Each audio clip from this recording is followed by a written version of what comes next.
my family life works better when I don't come to be served, but to serve. Yes. My business works better when I come to serve Yes. and not be served. My friendships, Yeah. it all works. It makes sense. Give yourself away and something comes back. And you know what And- comes back? Joy. Joy. Yeah. Yeah. Yeah. See, this is why I dig him. This is why I'm at Keller Williams Arizona Realty. It's amazing. And okay, I'm so sorry, I glad had to that get that you out. are. I'm so glad It's that like, you are. yes. Get ready for the real estate show that takes you across the barriers and into the danger zone. That Bitchin' Real Estate Podcast with your host, Tenacious T. All right, so we're going to go to some facts of what you do on a daily basis. Okay. All right.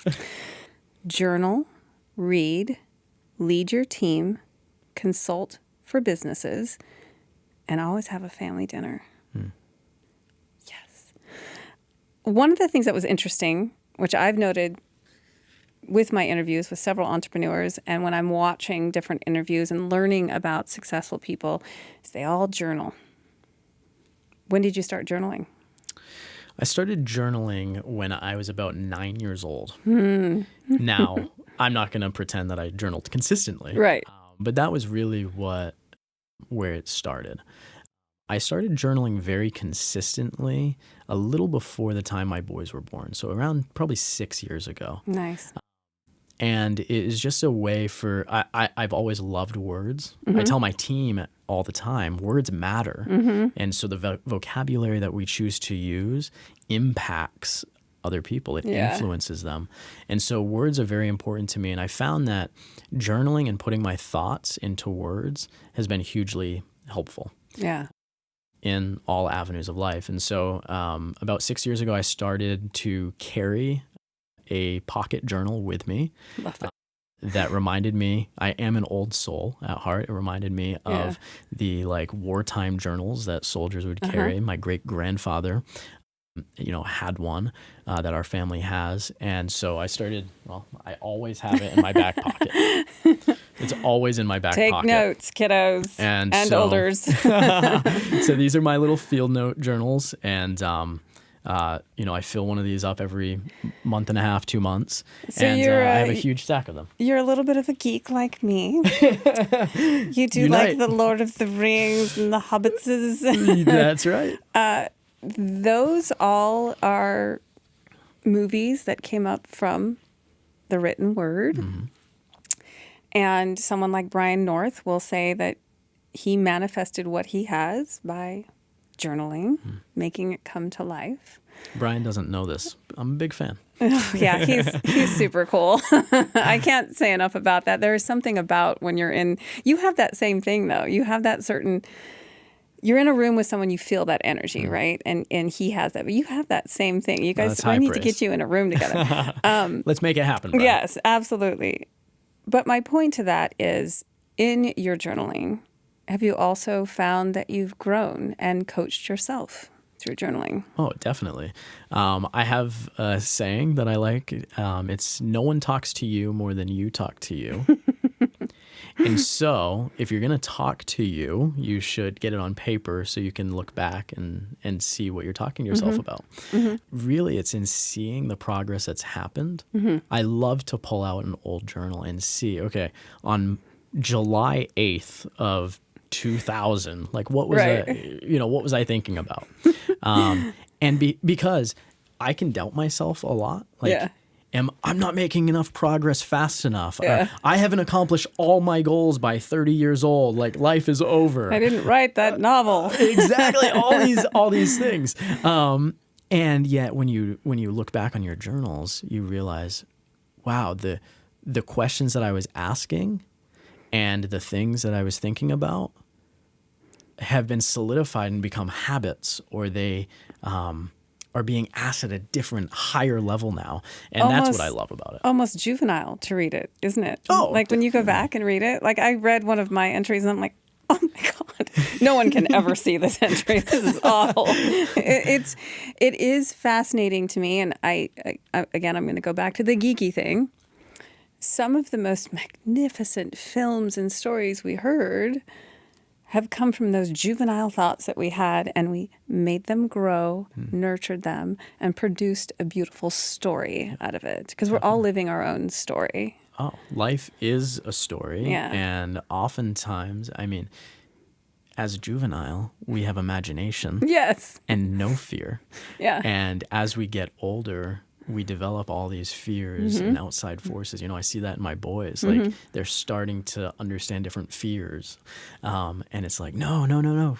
Preserve the imagination. Yeah. And writing allows me to do that. Yes. And I think no matter what business you own, what line of work you're in, you need to preserve the imagination, because that's what allows you to take chances and to go out on a limb. And create.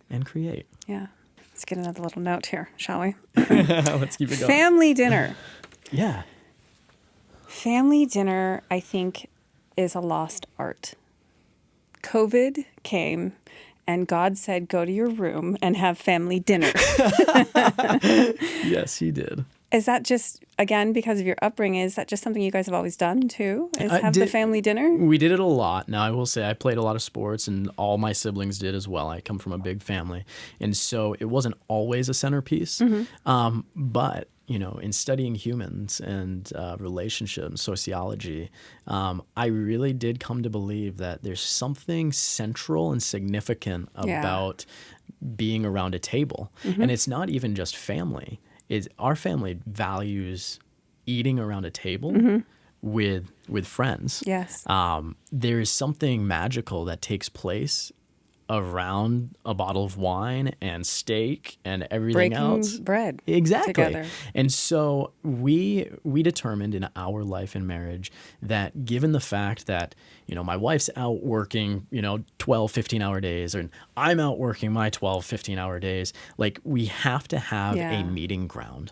Yeah. And for us, that looks like, I typically say, four a week.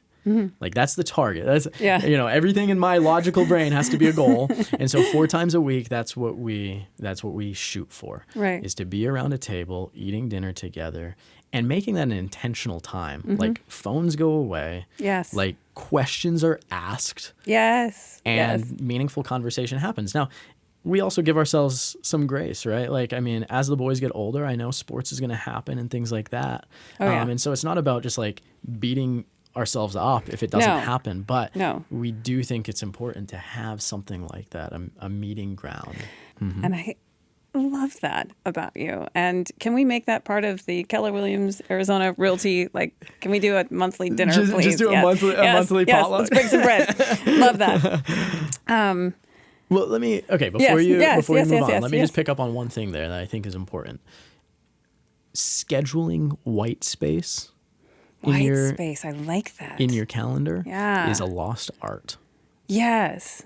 And I think if there are any positives of COVID, which obviously is a terrible thing, one of them has been, I've had more conversations with real estate agents of late of the importance of blocking thinking time and leaving white space in their calendar. Yes. Because we are whole beings and we cannot thrive over the long haul without having thinking time and white space. Yeah.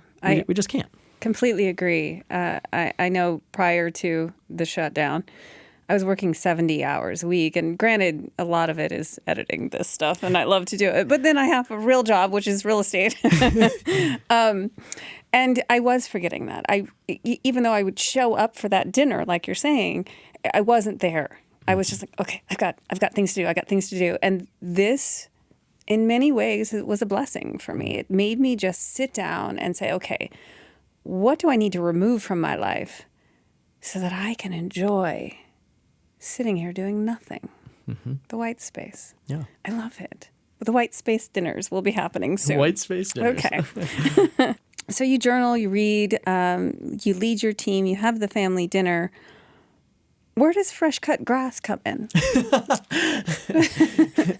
Okay, so I'm a big believer in leverage, which also, is something that we talk about in business a lot, but it's Yes. also in your personal life too. Like I think it's important to leverage things so that you can stay in the 20% that's most important. And so when we moved here, it involved hiring someone to cut my grass. Yes. That was something that like I didn't want to be focused on. Yeah. But just this weekend, I said to my wife, I miss pushing my mower. Yeah. And like smelling the grass, Yes, fresh cut. yes. So to me, I grew up on in rural Maine on a very big piece of land, and there was an old farmer who would hay the fields, Yes. and it was just something about that smell, that scent, just always brings me back to home. Those warm moments when Yeah. you were a kid. I still love them. So you're going to start mowing your grass again? I really think I'm going to. Nice. And so if any of my business partners or anything see this, like they're going to be Can we like, no, get you're that- not. Can You we need get that time. on video? Is that your white space? No. That's my white space. That's what I need. That's awesome. All right. So we're going to head into your goals for 2020, which we're halfway into 2020. So, and they could have probably gotten messed up a little bit starting in March with that COVID thing. They've been improved. Yes, they've been improved. All in, disrupt, redefine, experience, and agent-centric. Two things I want to touch on that. Disrupt. Please explain. Disrupt's a word that is overused, right? It's a word that shows up a lot. And I think it still is worth using because anytime you're trying to do something in an industry that is well established, I think you need to come in with a disruptive set of eyes. Absolutely. And if there's one benefit that I have to have come from a different industry, it's that I don't have 30 years of real estate experience. I have 3, Yeah. and that's okay because I see things maybe in a different perspective. Yep. And so one of the goals is to, in Phoenix and Scottsdale specifically, is to disrupt our way to greater market share as an office, as a company, by redefining the agent and consumer experience. And that is a beautiful thing because I'll tell you why.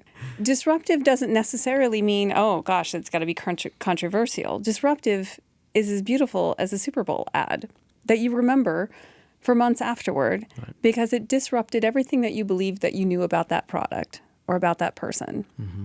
And that's what I set out to do when I created Tenacious Tea. I love that. I didn't have the money. I didn't have anything. I was sitting there, just got through real estate school, and I'm like, who am I? Well, I'm tenacious. So we're going to go with that. And honestly, that's what you can bring to the agents joining Keller Williams. They can bring their ideas to you. You can look at them and be like, let's try to get a little disruptive in this. Yeah. Let's make it more agent-centric. Well, and you've created something very beautiful that has worked. And that's the thing that I tell my team all the time. Hey, I'm pragmatic to results, right? Like, let's break the sacred cows. Let's do things differently. Yes. I'm pragmatic to results. Yeah. And sometimes people think that they know a company. And Keller Williams is very much like this, I think, in the real estate realm. We have been established. We have been a number one company for a long time, building, all this stuff. And yet, how do we come in and do things differently? Right. And that is what's important to me. I want you to experience Keller Williams as a realtor in a way that you never expected. Right. I want you to encounter us in a way that's completely different than anything you've ever heard from the outside, anything you felt. I told this, I wish this individual wasn't leaving when I was coming in, and yet it was important for me to have this conversation with her. I said, mark my words, I am not going to be hounding you to come back. Right. However, you're going to feel the energy coming from this office. Yeah. And it is my goal that you feel that in such a way that it draws you back. Yes. Yes. That's the real estate office. Yeah. that I am creating along with my whole team and here in that's, Scottsdale. that should be distinguished between, yes, Keller Williams has these beautiful tools and these beautiful formulas. And obviously there's 140 something thousand agents all over the world, but there's something very different about your market center. There's something very different about your core group, the Jim Dunning and Rich Barker. And I can't emphasize enough how important it is to have that core group believe in who you are and help you expand and be disruptive so that you're relevant right now. Who you're in business with matters. And I challenge anyone. You need to look up and you need to ask yourself, who am I in business with? And does it help me? And does it help the world that I'm trying to create come to life? Yeah. Yeah. And if it does, awesome. I'm going to high five you and I'm going to say, go get them. Yeah. If it doesn't, then there's no better time than right now to make sure that those worlds align. Yeah. 100%. 100%. And we're going to get into that new office space in just a minute. But I want to talk about all in. Now, I have a saying that I've been saying my entire life. I can't even remember how long ago I came up with it. I'm an all or nothing girl. And when I heard All In, I'm like, oh, that's a podcast I want to hear. All In not only is your new podcast that you're working on, but it's totally who you are. You're all in, 100%. It's the only way to go. Tell me about the podcast. Sure thing. So I appreciate you asking. For years, I have desired to start a podcast, right? Something like this. This setup is fantastic. It's pretty good. Yeah. And here's my engineer again coming out. I have analysis paralysis sometimes. And I need to make sure that I have partners in my world who help move me forward. Because I can analyze anything to death. Sure. So All In was one of those things. It started as something completely different and then it evolved. And really like you love story. I am incredibly enamored by the story of how people went from where they came from to where they are now. Yeah. And specifically in the vein of real estate, how they've gone all in on their life and their business to create what they have now. And so All In is a podcast that explores that reality. And brings the listener into contact with some of the most successful real estate professionals in the world right now. Yes. And how they built their business. Right. And how they did so not sacrificing their life. Right. Doing it the right way, I'd argue. And so I've had the opportunity to talk to some of the top, names that everyone knows. Yeah. Top of the list players. And it's fascinating because at the same time, as the listener gets to come along on that journey and learn, I get to learn. Yes, it is. I'm being very selfish right now sitting here talking to you because I'm totally learning all these things about not only you, but what makes you tick. And some of those little nuggets are the things that I'm going to absorb and digest later, which your listeners also do with your guests. Yeah. But you're doing what brings you joy once again.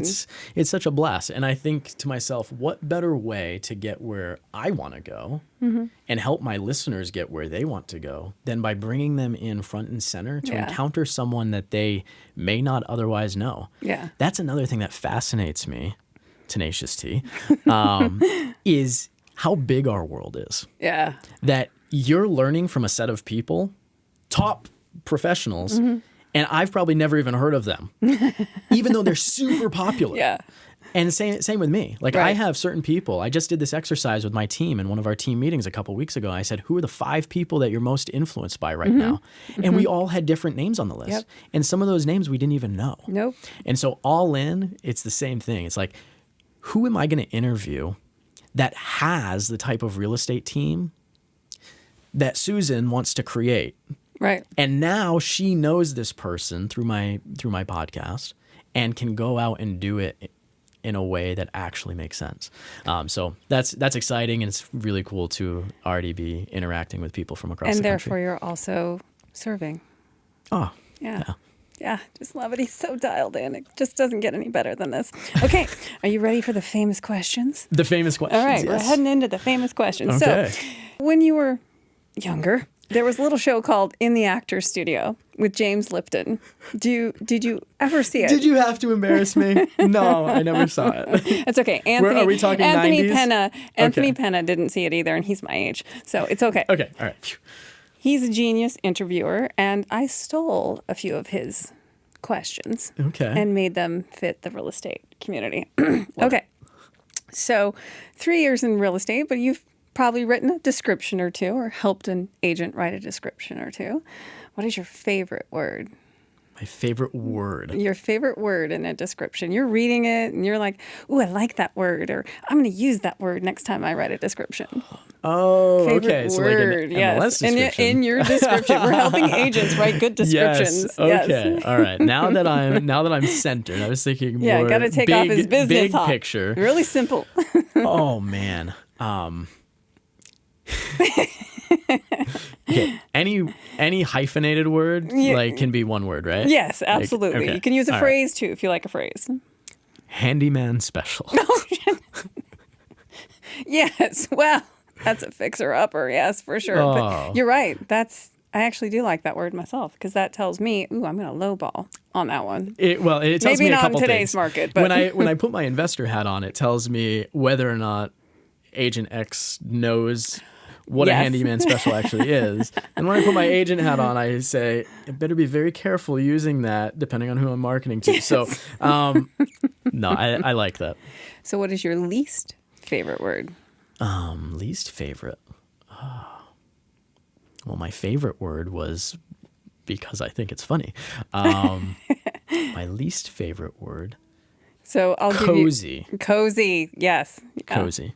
That means little. Very It means little. very small. Lovely means not so lovely. Yeah. Yes, No, absolutely. cozy definitely takes it. So the housing stock in Maine is much older Mm-hmm. than it is here in Scottsdale, and cozy appears frequently in descriptions. So remember that, especially if you're new. Cozy means small. If you're buying an oceanfront home that says cozy, that is an oceanfront home to stay away from. Right. Exactly. Because it's this big. Yes. All right. So this is more of a personal space question. And you're a busy guy. You do a lot of traveling. You work all day. You work with different attitudes all day. And you come home and let's say the kids are screaming and they're running around and the place is a mess and your wife's been working and you've gone to bed and you know you've got a really big day tomorrow. When you open your eyes for that day tomorrow and you're exhausted from the day before, what turns you on? What's your go-to? What gets you going? This is kind of cliche, but the cup of coffee. Yeah, no, it's true. It's true. For me, it is that first thing I do. I haven't brushed my teeth or anything. I'm going to get the fresh ground and get the coffee going, and then I'll go do the teeth. And what do you do when you have that cup of coffee? Do you sit down? Do you meditate? Do you journal? What's your thing that you're doing? Yeah, so I do my short exercise. Well, Yeah, if you've take heard me of through it. Miracle Morning, it has been basically an adapted Miracle Morning for a long time. So Miracle Morning starts with, I think silence is incredibly important. Yes. Okay. Silence, meditation, visualization, affirmation, reading, Yes. and scribing or writing. Yeah. So taking about a half hour to walk through those few things are extremely important. Yes. Again, silence is that white space, right? Affirmation is actually saying, like, who am I in the future and how do I align that with my Love present that. reality? And then, reading and writing, I always have a book going or multiple books going. Nice. Reading is very important to me. So important that I volunteered at a library when I was 12. Oh, And I'll never so live that cute. down. So you like the smell of a book? Oh, smell nice of a book's old a good book. one. Yeah, absolutely. Definitely. Yeah, none of this Kindle stuff. What would you tell a new agent if they could only choose one? What would you tell them to do in the morning? If you could only choose one, I'm going to still come back to writing. Because even in the silence, you're talking to Yeah. yourself. Yeah. Right. I mean, the whole point of meditation is to try and empty your mind, right? In silence, though, most of us are still talking to ourselves. Yes. And so I find writing as this way to delineate and categorize what's going on in my mind. Delineate and categorize. Gosh, he's so smart, isn't he? Yeah, I love it. You certainly know how to make me blush. Well, I'm the host. That's my point. Okay, so we know what turns you on and gets you going in the morning. What is your big turnoff? What is that thing that you're like, I'm not doing it. I don't want to hear it. I don't like it. For me, be gossip. Yeah, that's a big one. That's a big one for me too. I don't have time for it. It's pointless. It's not. It goes back to being humble and realizing that there's different ways to get where you want to go. And my life doesn't look like your life. And at any given time, 10,000 things are happening in an individual's life, and we know maybe one or two of them. And so to make some type of value judgment is typically wrong. And so, gossip's the first thing that comes to mind when you ask that. I agree. Okay, so this one we will bleep out for maybe not on the live. If that's still going, it might have went dead. What is your favorite swear word? Oh, man. Oh. You can say it. Go ahead. Has been way too present in my vocabulary lately. I'm telling you, it is like 85% of the guests love that word. It is the one word in the English language that can be used in any capacity. It can be mean, it can be excited, it can be wondrous, it can be horrible, it can be shocking, it can be emphasizing. It just can do so many things. It can. It is a very brilliant word. It's a very brilliant word. We're going to have the and its many uses episode soon. Round table breaking bread with wine. Hey, I like it. I like it. Yeah, that one shows up under my breath more than anything. With the kids, it gets yes. Absolutely. I think that might be one of my greatest nightmares is my kid repeating that back to me. Yes. As a 5-year-old. And they will. They're boys. It's going to happen. It's going to happen. I love it. Okay, so now we're going to go back into a personal space. What noise or sound do you love? The ocean. Yeah. So we kept our home, which is just a few minutes from the ocean back in Maine. And I love that. And there's just something about the ocean that's calming. I don't even like the ocean from I hate swimming in the ocean. Really? I hate I don't like that. Awesome. But the sound of the ocean, is something that cannot be replicated. It is. So what noise or sound do you dislike very much? Oh, boys, I love you.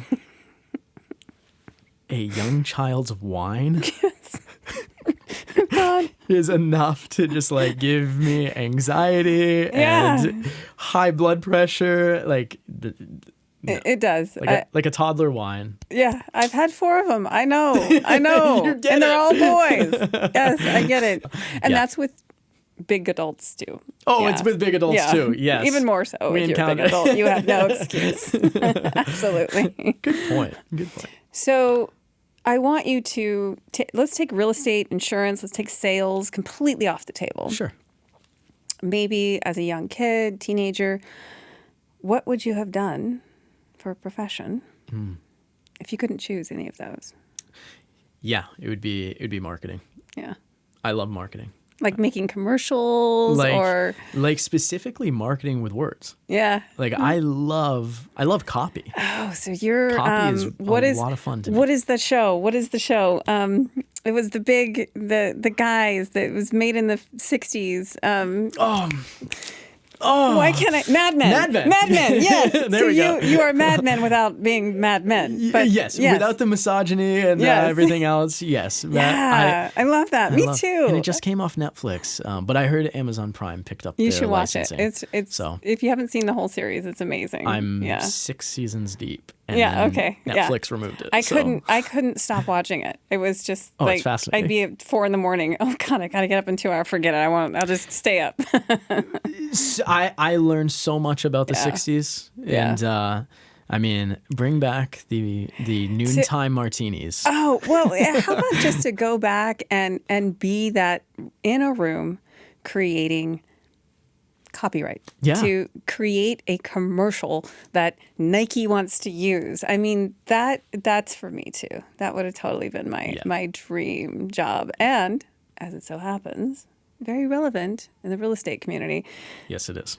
For marketing. Yep. See, he's your guy. You got to go see this guy. Telling Okay. a story. I mean, building a brand. I mean, it's important, especially when you're getting started out. How do you compete with the big budgets of some of these other things? Well, you've got to disrupt a little. Yeah. Disrupt, build a brand, Yep. create marketing. He likes to do it. Okay. So this is an interesting question. I love to hear the answers to it. I want you to think of a celebrity or famous person. Doesn't have to be, they can be dead or alive. It can be a political figure. It can be a religious figure. It can be Johnny Depp. Who would you have dinner with and why? So, from a business perspective, Mark Cuban is someone who I really have admired since the day I heard him say, diversification is for idiots.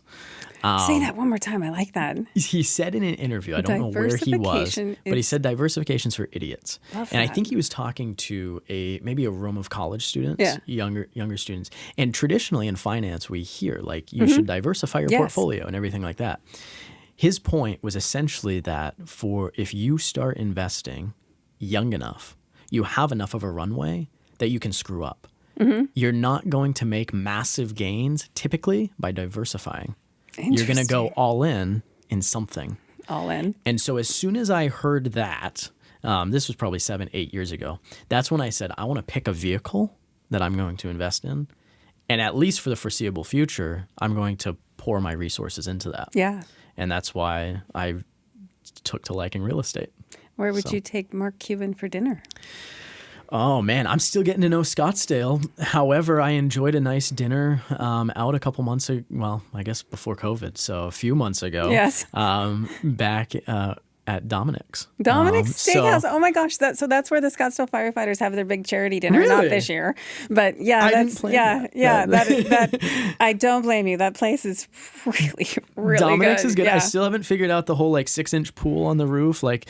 That's odd to me. It's really nice good when you have an environment. event up there. Okay. And you get balloons floating. There we go. Okay. I actually want to do one of these with a little setup stage in the middle of the water while the whole audience is watching. I say we do So that. Yeah, let's do that. Let's break totally do bread that. with wine. Can we get Mark Cuban for that one? Let's work on that. I'll hook you up. All right, who's your second one? So the other name that comes to mind is Augustine. So one of my boys is named Augustine. And it's after Saint Augustine, who's a ancient philosopher. Yes. And I've just learned a ton about life and understanding people. Wow. By reading Saint Augustine, and that's why I named my son after I him. have never done any research on Saint Augustine, so I'm going to have to totally Saint Augustine of Hippo. So Saint Augustine of Hippo? yes. Wow. Why is that? Just because of his philosophy, because of his early stages? And mostly just because of his philosophy. Again, Yeah. it goes back to most of what he says, right? He's writing in, the first century and or first couple centuries, and it just makes sense. Yeah. His understanding of the human is the just human mind. fantastic. I love it. So yeah. So those are the two. You'd probably cook him dinner, wouldn't you? Oh, I can only cook one meal. You'd get that chef that your wife got to cook him dinner, okay, wouldn't there you? we go. Yes. We'd bring in a private chef for that. Take him back to Maine, maybe, and There we go. have a little dinner back there. Yes. Well, Yeah. I loved having you on the show today. Well, I I'm love so being on the excited. show. This was a lot of fun. Yeah, totally. You're such a geek like me. It's fabulous. I am. My Geeks husband, unite. my husband often said that geeks are taking over the world, and here we are, man. We're here. Well, I really appreciate you Yeah, bringing me on. absolutely. And being able to share some of my story. We've got some fabulous things happening. So how can people get a hold of you after seeing this video? yeah. If they want to check you out, get a hold of you, call you, Yeah. how do they do it? Easiest way is to look me up on Instagram at David D. Morse. Morse Okay. is like Morse code. Beep, beep, Yes. beep, beep, beep. So DAVID-DMORSE. That's the easiest way. Message me on there. Facebook, the same thing. Facebook.com/David D. Morse. That's Nice. typically what I do everything under. Or just, shoot me an email. Call Keller Williams Arizona Yes. Realty. They know how Yes. to get a hold of me. And We're I doing might some be cool there things. too, hanging out. So if you want to pick my brain. If you want to hang with the one and only. with the T. Okay. I do have some gifts for you. So when I asked you about the 80s, you said, I don't know. I asked my guest, who was your favorite band in the 80s? You did say Guns N' Roses. Great choice. But That is since a you great really choice. don't have that, oh yeah, it's Guns N' Roses. I got your wife a little something, something. What? Usually I'll make an 80s shirt, but I saw this one online. Oh my word, that is awesome. This is an 80s shirt for Rock her, on. so she can feel like an 80s girl. She's got to do her hair all big. She's gonna look She's got to have hot the big in hair. this. Yes, she is. And this is, you got to take care. This is a legitimate it's stamped on the back, Okay. 1982 pin. So you're the official mistletoe tester. So every time you wear this, she has to kiss you. Oh, I love it. And then, of course, a copy of my book. This is going on. Awesome. I've been looking forward to reading this. Yeah, yeah, Thank you so- very much. I appreciate it. Well, this is Kimberly Toko, Tenacious T, out. That's it. We're done. You're awesome. I'm not heading for the stars, driving down the boulevard tonight. Playing Coldplay on repeat, watching people on the street as I go by. And it doesn't even matter to me where I go, I just feel I need to take a ride. Got my coffee cup to go, and I'm gonna hit the road tonight.